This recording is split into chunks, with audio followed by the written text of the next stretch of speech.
What if the reason certain people keep hurting you isn't because they don't know better, but because you've already shown them how far they're allowed to go? What if the real mistake wasn't what they did, but what you forgave? Think about it. Some behavior doesn't cross a line by accident, it tests it. And once you let it pass, it doesn't stop, it studies you. Because some forms of disrespect aren't misunderstandings, they're warnings. There's a difference between being patient and being permissive. Stay with me, you're about to see it clearly. Most people don't suffer because they're weak. They suffer because they're tolerant. They confuse patience with strength. They confuse forgiveness with maturity. And they call self-betrayal keeping the peace. But here's the truth most people learn too late. Some disrespect isn't accidental. It's intentional data.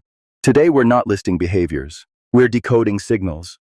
The kind that tell you, early, whether someone deserves proximity or distance. Part 1. When disrespect aims at your soft spots. There's casual disrespect, the careless kind, the unfiltered comment. And then there's targeted disrespect, the kind that doesn't happen randomly, the kind that only shows up after trust has already been built. You share something real, not for attention, not for sympathy, but because you believed it was safe. A fear, a weakness, a part of yourself you don't hand out easily. They nod, they listen, they say nothing, they remember. And weeks later, during tension, sarcasm, or quiet conflict, they reach for it. Not clumsily, not emotionally, but precisely. They don't challenge your idea. They don't debate your logic. They go lower. They aim where it hurts most. They touch the insecurity you trusted them not to touch. That's not emotional honesty. That's not being real. That's data misuse. Pause for a moment. Who knows your soft spots and gets angry with you? Because people who use your vulnerability to win arguments aren't close to you. They're not confused. They're not reactive. They're studying you. And you don't forgive people who collect your weaknesses. You don't explain yourself to them. You don't argue. You create distance. Part 2. Public disrespect is never playful. Pay close attention to how someone treats you when other people are watching. Not in private disagreements. Not behind closed doors. In public moments. The joke that lands on you. The comment disguised as humor. The smile that comes right after making you the punchline. The classic line, "I'm just teasing," said loud enough for everyone else to hear. Here's the rule most people ignore. If someone truly values you, they protect your image in public, even when they're annoyed, even when they disagree. Because respect doesn't disappear when witnesses appear. Public disrespect isn't accidental. It isn't thoughtless. It's strategic. It's positioning. It tells everyone in the room where you stand and where they stand relative to you. Pause and ask yourself, who seems more confident, more important, more in control after you've been made smaller? Because once you accept public embarrassment, you don't just forgive it, you normalize it. You teach them that you'll absorb the hit and stay quiet. And once a role is accepted, it doesn't fade, it repeats. Louder, bolder, with more witnesses each time. Part 3. Patterns matter more than apologies. Everyone messes up once. That's human. A bad day, a poorly chosen word, a moment of impatience. But patterns are not accidents. They're decisions made repeatedly. The same tone showing up again. The same dismissal wearing a new excuse. The apology that sounds familiar. Because you've heard it before. I didn't mean it. I was stressed. You're too sensitive. Notice what stays the same, the behavior. Here's the quiet truth most people avoid. People who keep disrespecting you aren't confused about what they're doing. They're testing limits. They're measuring tolerance.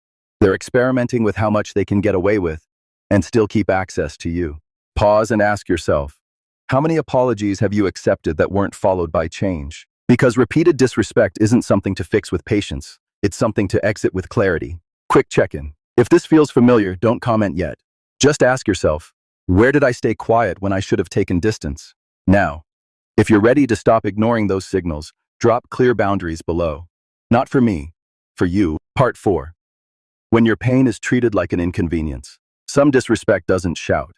It shrugs. It doesn't attack you directly. It dismisses you quietly. You explain how something affected you. You try to be calm, clear, honest. And they respond by minimizing it, downplaying it, redirecting it. Relax. It's not that deep. You're overreacting. You're making a big deal out of nothing. That's not emotional maturity. That's emotional erasure. Because instead of listening, they're deciding for you what you're allowed to feel. When someone consistently treats your emotions like obstacles instead of information, they're sending a message, and it's not subtle. Your inner world doesn't matter to them. Your pain is inconvenient. Your honesty is a problem to be managed. Who do you constantly have to prove pain to? Who only takes you seriously after you've explained yourself 10 times? Because a relationship without emotional safety slowly trains you to silence yourself. You talk less, you feel less, you shrink. And that kind of quiet costs far more than walking away ever will. Part 5. Respect based on convenience. Watch who shows up only when it benefits them. They need support, you're there. They need validation, you listen. They need help, you respond. Fast, consistent, reliable. But the moment you need something? Space, clarity, effort, presence. They fade. They delay. They suddenly don't see the message. That's not bad timing. That's not forgetfulness. And it's definitely not misunderstanding. That's extraction. They don't value you. They value what you provide when it's useful, easy, or convenient. They keep access open but commitment optional. Who knows exactly how to reach you but never plans to stay? Because people who respect you don't treat access like a resource. They don't show up only when it's profitable. And once you notice this pattern, you stop negotiating your availability with people who never negotiated their effort. Disrespect doesn't hurt because of what was said. It hurts because of what it reveals. It reveals how someone ranks you, how safe they feel mishandling you, how confident they are that you'll stay anyway. And every time you forgive what violated your self-respect, you rewrite the rules against yourself. You're not here to be understood by everyone. You're here to be treated correctly. Some doors don't need a closure. They need distance. If one face came to mind while listening, don't explain it.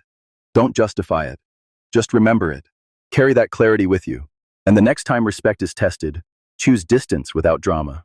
The next video shows you how to spot these patterns before people get close enough to repeat them.